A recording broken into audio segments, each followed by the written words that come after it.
Hello everyone, आप सब कैसे हैं। मैं उम्मीद करता हूं कि बहुत अच्छे होंगे और अपनी पढ़ाई को बहुत अच्छे से कर रहे होंगे। मैं Akash Kumar Bhadana ICT virtual classroom में आपका बहुत बहुत स्वागत करता हूं मेरे प्यारे बच्चों। जैसा आपको पता है कि हमारी जो है बच्चों 6th क्लास है और 6th क्लास में हमारी पुस्तक है सामाजिक एवं राजनीतिक जीवन की फर्स्ट पुस्तक को हम लोग देख रहे थे और हम उसमें पढ़ रहे थे सरकार को। तो चैप्टर जो है हमारा पूरा कंप्लीट हो चुका है। चैप्टर्स को कल हमने पूरा अच्छे तरह से देख लिया था। आज चैप्टर में बारी है क्वेश्चन आंसर की। तो आज हम चैप्टर के आपका प्रश्न उत्तरों को करेंगे और उस पर गौर करके अपना विचार करेंगे। तो सबसे पहले ये बताइए मेरे प्यारे बच्चों, कितने ऐसे बच्चे हैं जिन्होंने चैप्टर को घर पर जाकर रिवीजन किया है और चैप्टर को पढ़ा है? कितने बच्चे हैं? और रिवीजन करने के दौरान कोई भी ऐसी चीज है जो आपको समझ नहीं आई है मेरे प्यारे बच्चों, तो आप मुझसे लाइव जुड़कर चैट के माध्यम से अपनी क्वेरी, अपने प्रश्न, अपने डाउट को आप मुझसे पूछ सकते हैं। कोई भी स्कूल का कोई भी बच्चा, अगर कोई आपका डाउट है, कोई आपकी क्वेरी है, मुझसे पूछ लीजिए। नहीं तो मेरे प्यारे बच्चों हम बढ़ेंगे अपना नेक्स्ट लेक्चर में आगे की तरफ। पूछ लीजिए कोई डाउट, कोई क्वेरी हो तो। ठीक है, चलिए। तो उम्मीद करता हूं कि सभी बच्चों ने घर जाकर पूरे चैप्टर्स को बहुत अच्छे से पढ़ा है और उसको किया है। तो सबसे पहले हम जो है बेसिकली इसके अंतर्गत जो है इसमें कुछ जो हमारे क्वेश्चन आंसर हैं उनको हम लोग आपका देखने वाले हैं और उसी पर हम लोग गौर करके एक एक चीजों को हम बहुत अच्छे से पढ़ेंगे और उसको देखेंगे। जैसे पहली ही जो आपका तालिका है वो हम देख रहे हैं। नीचे दिए गए कथन पर अपनी नजर दौड़ाइए कि नीचे जो आपके कथन दिए गए हैं उस पर अपनी नजर दौड़ानी है और नजर दौड़ाते हुए आप पहचान सकते हैं कि वे सरकार के किस स्तर से संबंधित हैं। क्या है कि सरकार के किस स्तर से ये आपका संबंधित है, ये हमको देखना है।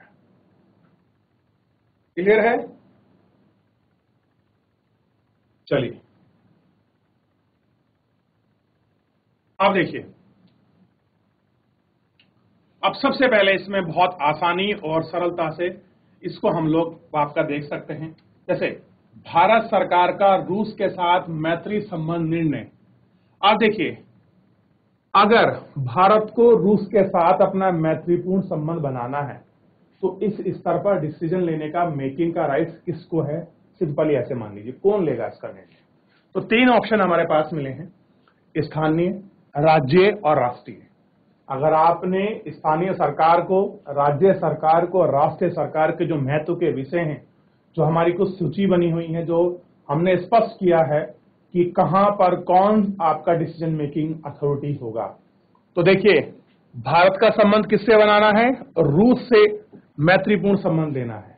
तो ये जिम्मेदारी किसकी है? क्या राज्य सरकार की है कि राज्य सरकार, मान लीजिए उत्तराखंड की राज्य सरकार रूस से संबंध बनाए, या फिर स्थान का कोई गांव का ग्राम पंचायत जो आपका प्रधान या कोई आपका बीटीसी मेंबर करे? नहीं। तो ये जिम्मेदारी किसकी है? ये विषय है राष्ट्रीय महत्व का। जिम्मेदारी किसकी है? ये जिम्मेदारी है राष्ट्र की। और राष्ट्र में प्रधानमंत्री, राष्ट्रपति की जिम्मेदारी है कि वो मैत्रीपूर्ण संबंध बनाने के लिए हम अपना प्रयास करें। और अन्य देश भी हो सकता है जो मैत्रीपूर्ण संबंध के अंतर्गत आ सकता है। क्लियर है? इसको लिखिए, इसको निशान लगाइए अपनी बुक में। नोट करना चाहें नोट कर सकते हैं।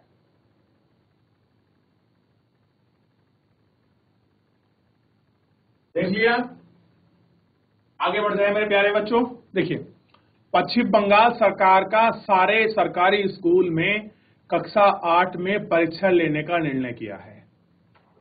राज्य की बात हो रही है, राज्य सरकार इसमें डिसीजन मेकिंग है। अब सरकारी स्कूलों की बात कर रहे हैं, कहां तक? कक्षा 8 तक।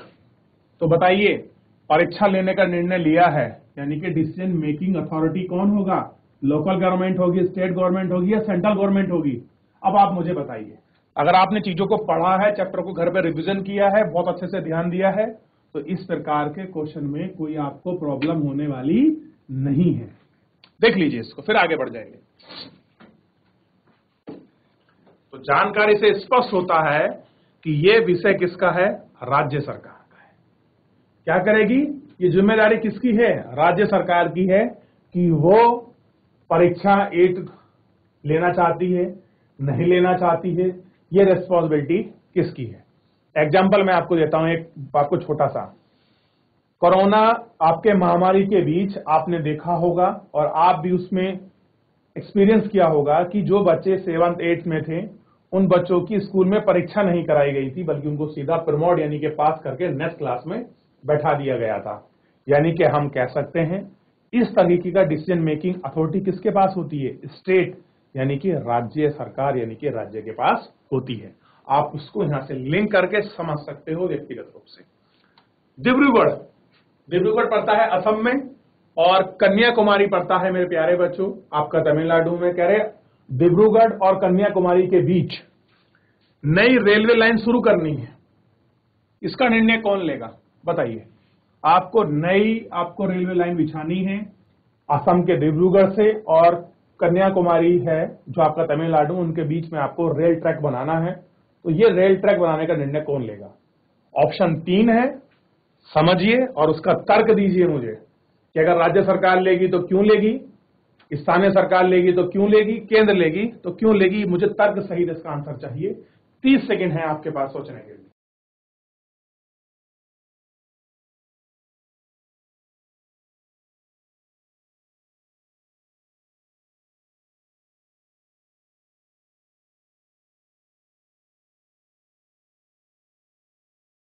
हुआ मेरे बच्चों?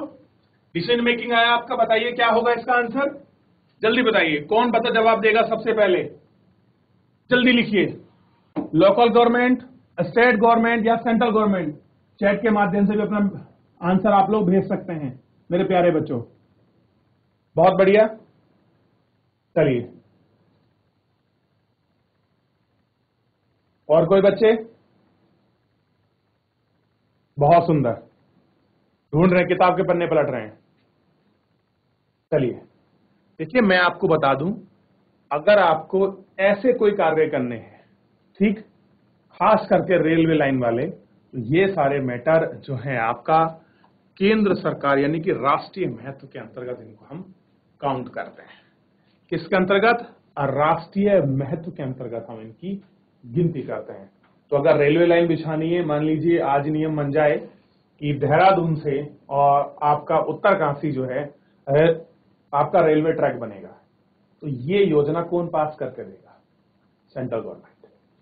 यानी कि स्टेट के अंदर भी अगर रेलवे लाइन बननी है, चाहे एक राज्य से दूसरे राज्य में जा रही हो, चाहे राज्य के अंदर एक जिले से दूसरे जिले में जा रही हो, अगर रेल की बात करिए तो ऐसे विषय पर डिसीजन मेकिंग अथॉरिटी है सेंट्रल गवर्नमेंट यानी कि नेशनल, राष्ट्रीय स्तर की जो सरकार है, सेंट्रल गवर्नमेंट के हाथ में चीजें होती हैं। इतना देख लिया। अगले पर हम लोग बात करते हैं। अब देखिए ये चीज आपको समझ आएगी कि सरकार के स्तर में क्या चीज है, कि सरकार आखिर है क्या, हम किस गवर्नमेंट की बात कर रहे हैं और क्या उसका चीज है, क्या उसकी कार्य प्रणाली है। गांव में एक सार्वजनिक कुआं है यानी कि आपका पब्लिक कुआं है, ठीक है। ये स्थान को चुनने का निर्णय, अब गांव में कहां पर कुआं लगेगा, कैसे उसको बनेगा, ये डिसीजन कौन लेगा? अब मुझे बताइए। सोचने का विषय है, आप इसको तर्क कर सकते हैं कि आपके गांव में इस कुएं की जगह आप लोग मान लीजिए कि आपका टंकी लगनी है पानी की, ठीक है। शांत होकर बैठिए बच्चों सभी क्लास में, जो बच्चे इधर उधर कूद रहे हैं। तो अगर पानी की टंकी आपका लगनी है तो इसका डिसीजन मेकिंग कौन लेगा? सोच के बताइए मेरे प्यारे बच्चों, फिर आगे बढ़ते हैं।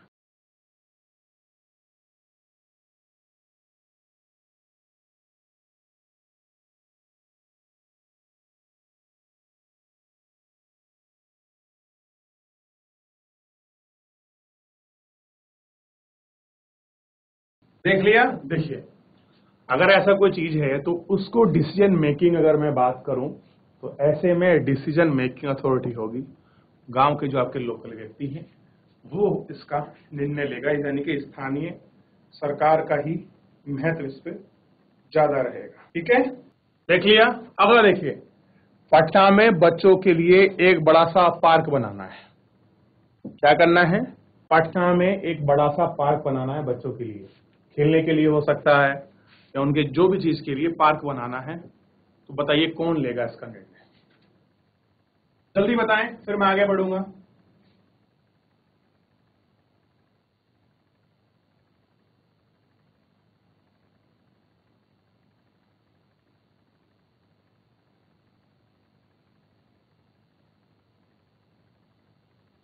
देखिए, तो आपके सामने स्पष्ट होगा कि अगर पार्क बनाना है तो ये अथॉरिटी तो स्टेट गवर्नमेंट के पास होगी, राज्य के अंदर तो बन रहा है, पार्क की तो बात है। अगला है हरियाणा सरकार के सारे किसानों को मुफ्त बिजली देने का निर्णय। अब ये बड़ा थोड़ा सा कंफ्यूजिंग मामला है, बताइए क्या होगा। अभी राज्य क्या करना है कि भैया हरियाणा के वहां सरकार क्या कह रही है कि सारे किसानों को क्या देगी, मुफ्त बिजली देगी। अब इसका डिसीजन कौन लेगा, सेंट्रल लेगा, स्टेट लेगा या लोकल गवर्नमेंट लेगी, ये मुझे बताइए आप।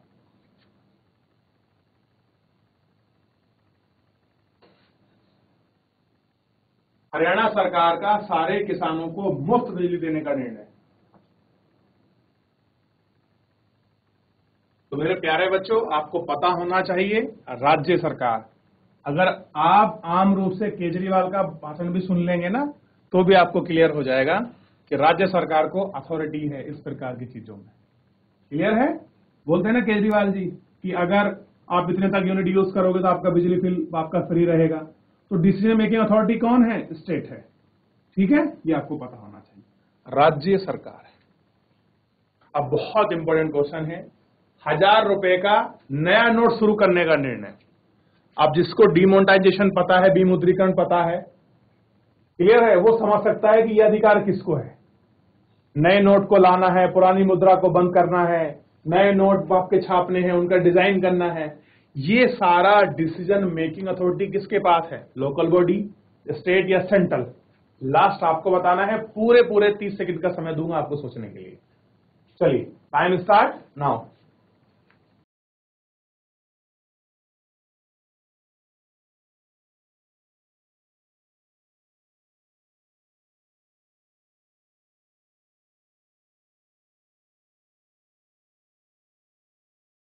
चलिए, तो आंसर बहुत बढ़िया बच्चों सभी का, मुझे इसका मतलब सभी ने आपको बहुत अच्छे से पढ़ा है। चलिए, कुछ बच्चे गलत दे रहे हैं, आंसर होगा राष्ट्रीय। आपको पता होगा माननीय प्रधानमंत्री जो हैं नरेंद्र मोदी जी ने डिमोनेटाइजेशन किया था, नए नोट आपके जारी किए थे। तो आप यहां से भी इसको एग्जाम्पल रूप से समझ सकते हैं कि नए नोटों को लाना, पुराने को बंद करना, ये सारा अधिकार किसके पास है? सेंट्रल गवर्नमेंट के पास है।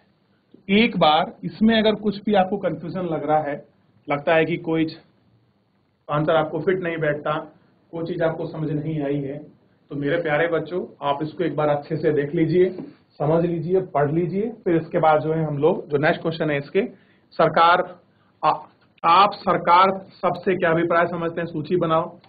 और कह रहे हैं कि जो आपका सरकार है किस तरह से आपके जीवन को प्रभावित करती है, इन सभी को देखेंगे। आप सबसे पहले इसको देख लीजिए, देन हम लोग क्या है आगे बढ़ जाएंगे अगले क्वेश्चन की तरफ। देख लीजिए इसको।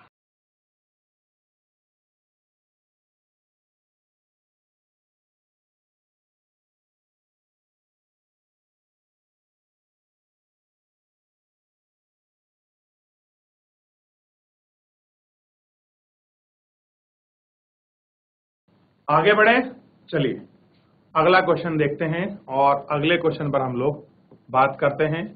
जैसे कि हमारे सामने नेक्स्ट क्वेश्चन आने वाला है, सरकार शब्द से आप क्या समझती हैं? बताइए क्या समझते हैं आप सरकार शब्द से? आपके लिए आखिर में गवर्नमेंट शब्द का मतलब क्या है? मैं अगर पूछूं आपके लिए सरकार क्या है, सरकार कैसे आपके जीवन को प्रभावित करती है, या कह सकते हैं क्या योगदान है आपके जीवन में गवर्नमेंट का, या आपके लिए सरकार क्या कर रही है, इस मुद्दे पर इसी तरह से हम लोग क्वेश्चन करेंगे। पहले क्वेश्चन को ध्यान से पढ़ लीजिए, फिर हम लोग आगे बढ़ जाए। देख लिया सभी बच्चों ने?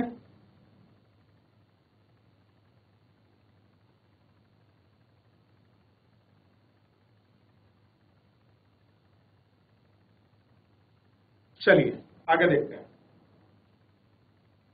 देखिए, सरकार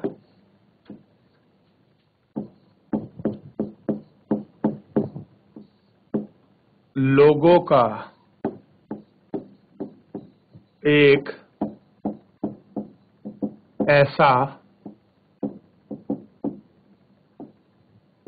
समूह है, क्या कह रहे हैं? समूह है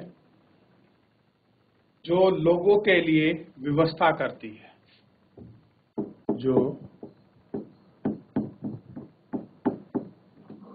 लोगों के लिए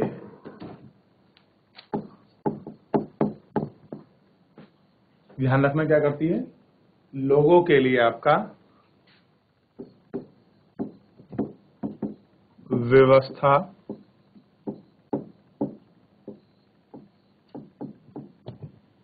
करती है। ये हमको ध्यान देना है, क्या करती है, जो लोगों के लिए आपकी व्यवस्था करती है और नियम बनाती है, निर्णय लेती है। क्या कह रहे हैं,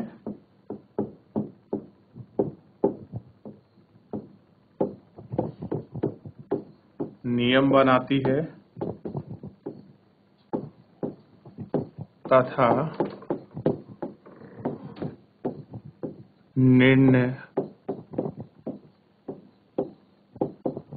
निर्णय लेती है।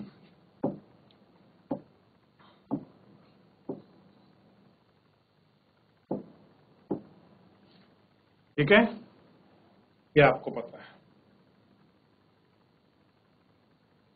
इन नियमों को अपने देश में रहने वाले लोगों पर लागू करती है। क्या कह रहे हैं, इन नियमों को अपने लागू करती है। कैसा है, लागू करती है। सरकार निम्नलिखित रूप से हमारे जीवन को प्रभावित करती है। क्या कह रहे हैं, सरकार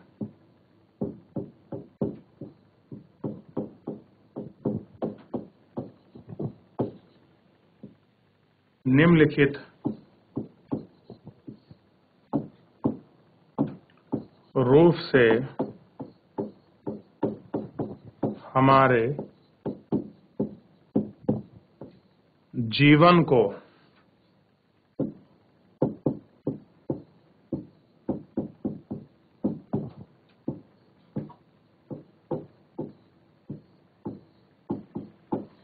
प्रभावित करती है।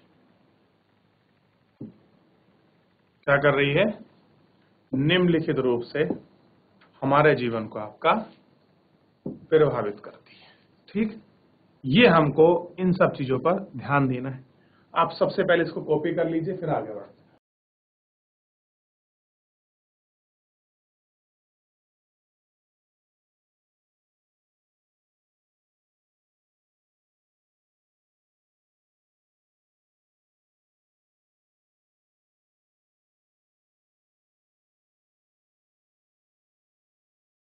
चलिए, देख लिया, इतना लिख लिया, आगे बढ़े।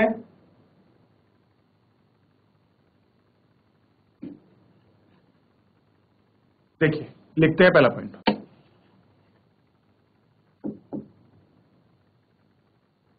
पहले पॉइंट में आपको इस पर जानकारी पता होनी चाहिए। क्या करती हैं, देश की सीमाओं की रक्षा करना तथा दूसरे देशों के साथ शांतिपूर्ण संबंध बनाना। क्या कह रहे हैं, देश की सीमाओं की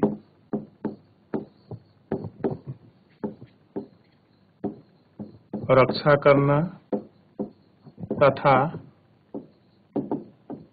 अन्य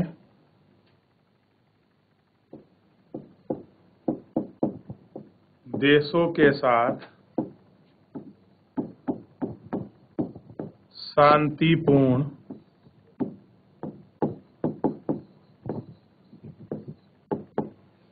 संबंध बनाना है। कैसा है, शांतिपूर्ण आपका संबंध बनाना है। ठीक है, ये आपको पता होना चाहिए, शांतिपूर्वक ये। ठीक, दूसरा बताइए, दूसरा पॉइंट क्या होगा। दूसरे पॉइंट पर आप लोग गौर करिए, देश के लोगों के लिए जन सुविधाएं।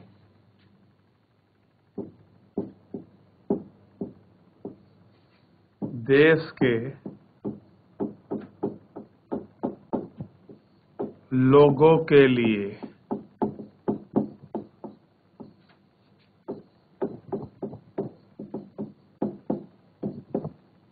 जन सुविधाएं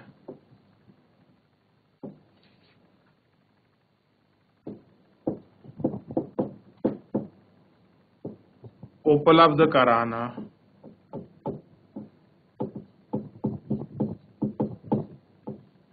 जैसे क्या हो सकता है बच्चों आपका जन सुविधाओं में? देखिए, आपको पता होगा कि जन सुविधाओं में जैसे आपका सड़क हो गया, शिक्षा हो गई, स्वास्थ्य हो गया,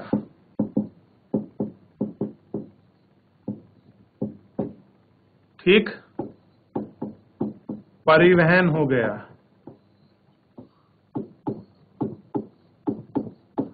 बिजली आदि। ये क्या है? ये सभी इसकी ही तरह है। और तीसरा है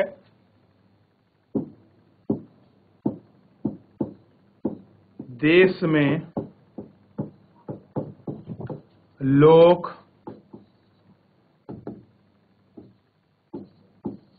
कल्याणकारी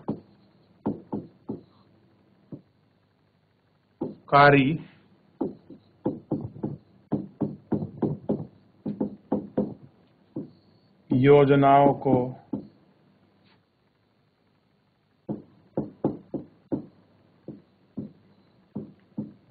लागू करना। कैसे हैं? देश में कल्याणकारी योजनाओं को लागू करना। तीसरा पॉइंट ये है, और आप पहले तीसरा पॉइंट लिख लीजिए, चौथा पॉइंट मैं आपको बाद में लिखूंगा, फोर्थ और फिफ्थ इसमें लिख लीजिए, फिर हम लोग इसमें आगे बढ़ चलेंगे और एक एक करके हम इनको देख लेंगे।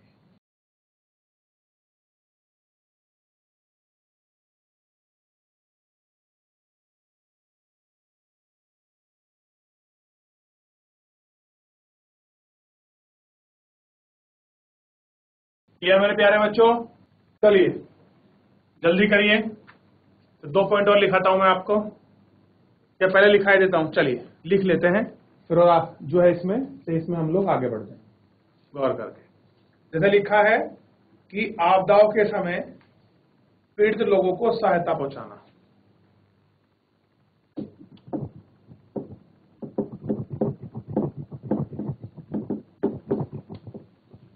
के समय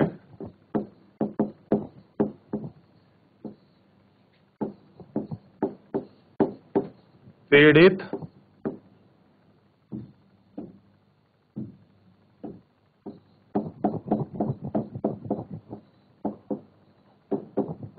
लोगों को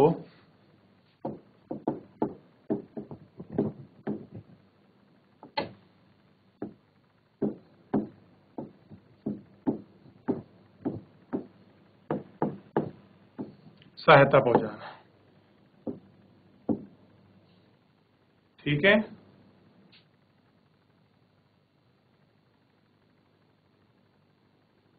अगला देखिए, देश में शांति तथा कानून व्यवस्था को लागू करना। देश में शांति तथा कानून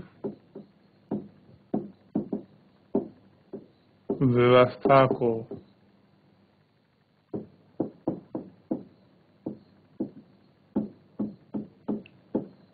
लागू करना। इसको कॉपी कर लेंगे, फिर आगे बढ़ेंगे।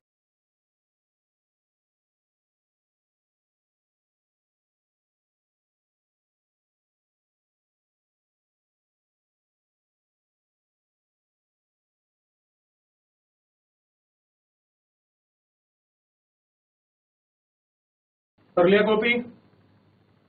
आगे बढ़ जाएं। चलिए, ये आपने पूरा कॉपी कर लिया मेरे प्यारे बच्चों, इसको और कॉपी कर लीजिए, फिर नेक्स्ट क्वेश्चन की तरफ बढ़ेंगे।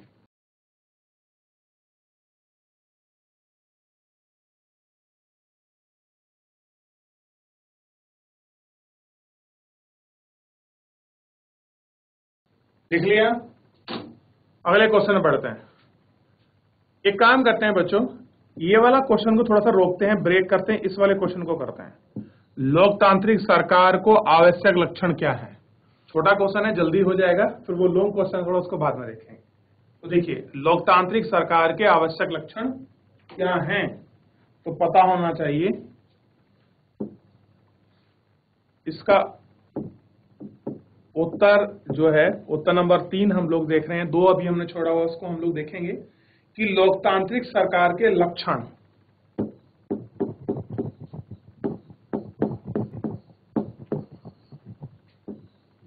लोकतांत्रिक सरकार के लक्षण, ठीक है। इन लक्षण को हम लोग देखेंगे। पहले लक्षण पर बात कर रहे हैं हम लोग। लोकतांत्रिक सरकार का चुनाव देश के सभी वयस्क नागरिकों द्वारा किया जाता है। देखिए, लोकतांत्रिक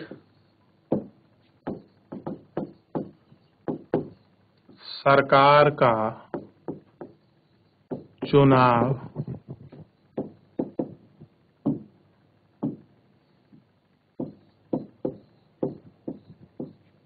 देश के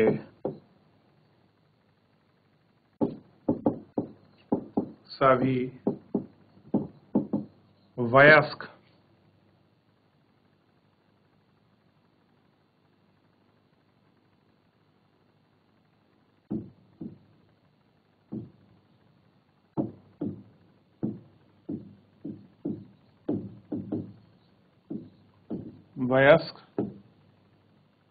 नागरिकों द्वारा किया जाता है।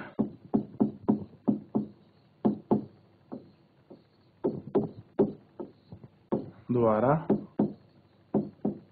किया जाता है। देख लिया। अगला देख लीजिए। लोकतांत्रिक सरकार को अपने निर्णयों और उठाए गए कदम के आधारों पर सफाई देनी होती है। यानी कि लोकतांत्रिक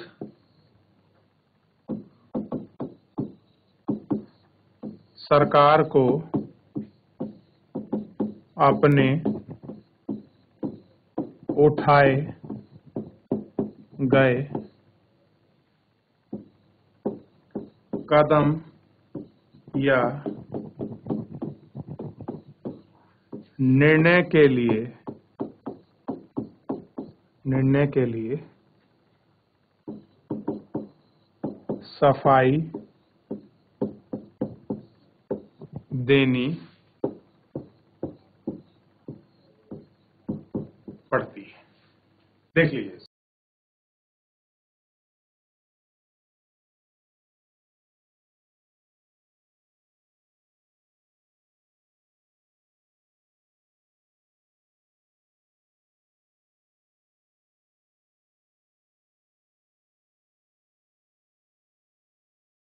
कर लिया मेरे प्यारे बच्चों?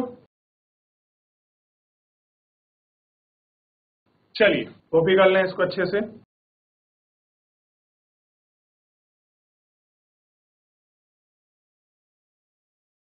मेरे प्यारे बच्चों, 2 नंबर का क्वेश्चन भले ही हमने अभी छोड़ दिया है, लेकिन इसका मतलब ये नहीं कि हमने बिल्कुल छोड़ दिया, उसको करेंगे, लेकिन आप इसको कॉपी कर लीजिए। चलिए, तो मेरे प्यारे बच्चों, फिलहाल जो है आज के लिए इतना ही, क्योंकि मैंने ये क्वेश्चन इसलिए कराया है क्योंकि छोटा क्वेश्चन था, जल्दी हो जाता। लॉन्ग क्वेश्चन था, वो पूरा नहीं हो पाता क्योंकि समय समाप्त हो रहा है। फिलहाल मेरे प्यारे बच्चों, आज के लिए इतना ही। मिलते हैं नेक्स्ट लेक्चर में। तब तक अपना ध्यान रखिए, स्वस्थ रहिए और अपनी पढ़ाई को बहुत अच्छे से करते रहिए। मुझसे जुड़ने के लिए आपका बहुत बहुत धन्यवाद।